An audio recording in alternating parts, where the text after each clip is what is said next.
श्लोक अहिल्याबाई देवी की जय।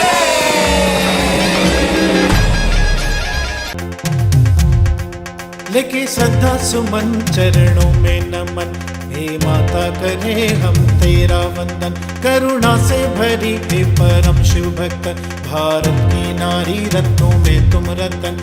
अंधकार में प्रकाश ज्योति बनी, देवी तुम्हारी गाथा अमर। देवी अहिल्याबाई होलकर, माता अहिल्याबाई होलकर, देवी अहिल्याबाई होलकर। जब था अज्ञानता का अंधेरा, आएगा ना लगता था सवेरा। था भ्रमित मार्ग जीवन के पथ का, हर कदम पर निराशा का डेरा। लिया तुमने जन्म जैसे कोई अवतार, था समर्पित जीवन सब पे किया उपकार। दिया संदेश धर्म पथ पर चलने का, सदा सच्ची दिखाई डगर। देवी अहिल्याबाई होलकर, माता अहिल्याबाई होलकर, देवी और अपने सभी पार्षदों की तरफ से आपका बहुत बहुत धन्यवाद देता हूं कि आपने इतने प्रेम भरे माहौल को एक गरिमामयी उपस्थिति से आपने नई ऊंचाइयों तक पहुंचा दिया अपने शब्दों के माध्यम से। मैं आप सबको बहुत बहुत धन्यवाद देता हूं। और इस सभा में उपस्थित इस मातृभूमि देश में भारत में जन्म लेने वाले मेरे सामने बैठे सभी मातृशक्ति को और इस सभा में सभी भारतवासी के चरणों में नमन करते हुए मैं आप सबका बहुत बहुत धन्यवाद देता हूं कि आप सब लोग आज यहाँ पर आए और हमारे इस कार्यक्रम को 4 साल लगाकर एक नई ऊंचाइयों पर लेके गए। बहुत ज्यादा मैं नहीं कहूंगा, इतना ही कहूंगा जितना मुझे बाबूजी से सीखने को मिला। सही में जैसे कमलेश भैया ने कहा, अपने बाबूजी ने कहा, हमको भी अपनी विरासत के बारे में तो नहीं पता था।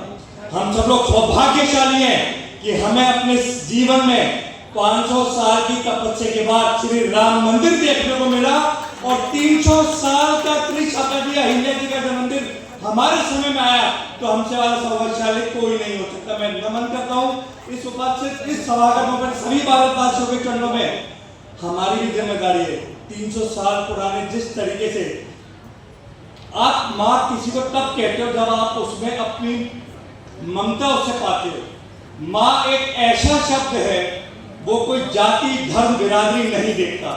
वो सिर्फ ये जानता है कि मैं इसके पास इसकी छत्र छाया में जाऊंगा तो मुझे आशीर्वाद और सुरक्षा मिलेगी जो मुझे पूरी दुनिया से बनाएगी। और शायद इसी वजह से रानी अहिल्याबाई होलकर जी 300 साल बाद ही नहीं, मुझे पूरा विश्वास है आने वाले 3000 सालों तक हमारे लिए प्रेरणा स्रोत रहेंगी श्रीमती अहिल्याबाई होलकर जी।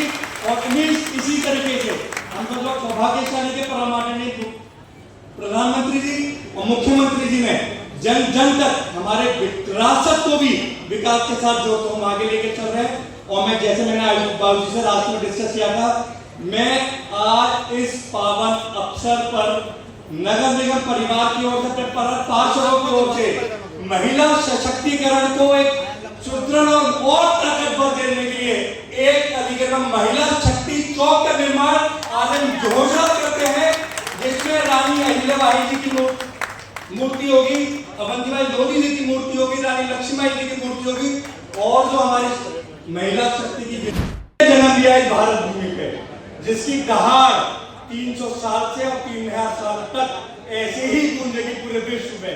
मैं बहुत बहुत धन्यवाद देता हूँ। भारत